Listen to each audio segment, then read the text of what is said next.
Hi, this is Torres McBride with Torres Tech, and I'm here today with my friend and former student, Abraham Gonzalez. Tell us a little bit about yourself. Right now, I'm a fireman at NYCSSS. I worked at a residential building for over 20 years as a handyman slash maintenance guy, porter. Actually, I met Mr. Torres on as he subbed one day in 32BJ. And like I was just telling him, that's when reality hit. What do you mean by that? I noticed that we weren't as prepared as we should have been for this refrigeration exam. And there was a lot of things that weren't taught until you brought us up to our knowledge, and a little frightening, but you know, you was there to help us through, get through it. It would have been 3 years of a wasted time.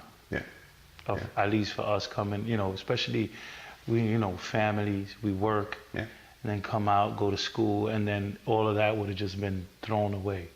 And under that period of time we was with you and we got our licenses, which, you know, and you promised that you stick along with us and we'll get it, and it wasn't a lie. I went on a couple of interviews. I didn't hear back, or they found someone else with more experience. And I was putting out my resume, and then I went to NYCSS, New York City School Support Services.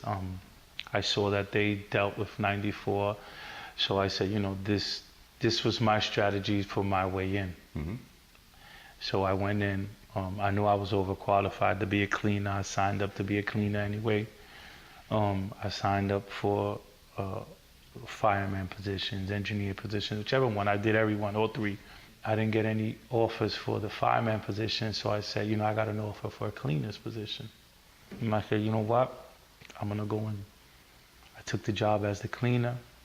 And when you took that job, did you take a pay cut? Yes, I did. How much? I took a huge of a pay cut. I was making about $21, $22 an hour.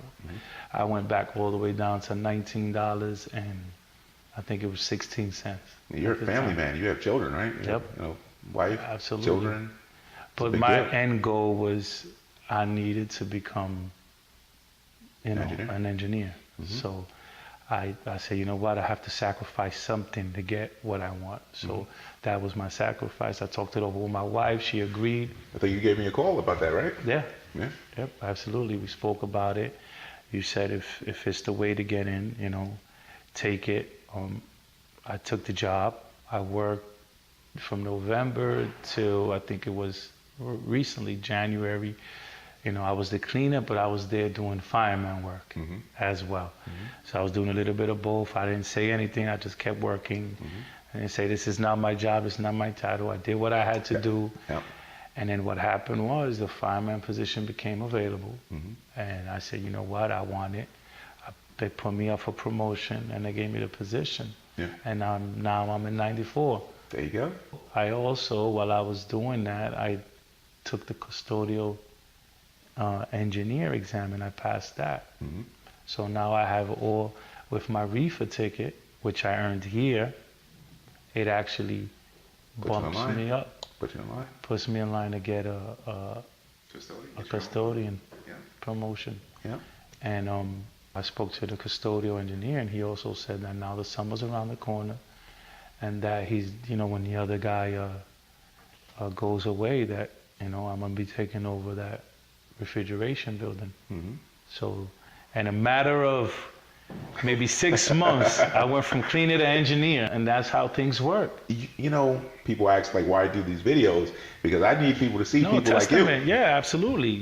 We started literally from the bottom, and we're working our way up, you know. And you know, that pay cut I took now is gonna come out, you know, to fruition. I'll be making the $42 or whatever it is an hour. Think about that. Very soon you're gonna be making double what you were making before. I know a lot of people who would never take a job as a cleaner. It's just the title. That's what it is. It's humbling. And your vision has to be bigger. Your vision has to, like my vision still as an engineer, I have my custodial engineer.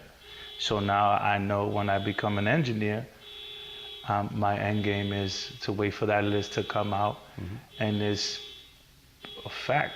Like I know I'm gonna get my own school, and I'm gonna be running my own school. Yeah. You need to see a ladder that you can keep climbing. Absolutely. Especially in your age, I think you're in your 30s. You know, you're in your prime working years right now, and you want to maximize what you can accomplish right now, so that you don't have to do it in your 40s, 50s, 60s. And there's a lot of other things like what we don't have our eyes set. For instance, my custodial engineer, he's been working 891, right, for maybe 20 something years, 30. His annuity, he's almost at $1 million already. Yeah, it's insane. And then not talking about his pension, not talking about every other thing, his city benefits that he has when he retires. So those are the things. You got kids, you have a family. Those are the things you have to worry about now going forward. So that should be your vision, your outcome, your end game. You know. So if you have to start as the cleaner, or if you have to start as the fireman, you do that and you take gradual steps, because at the end of the day, you know you have all the requirements needed.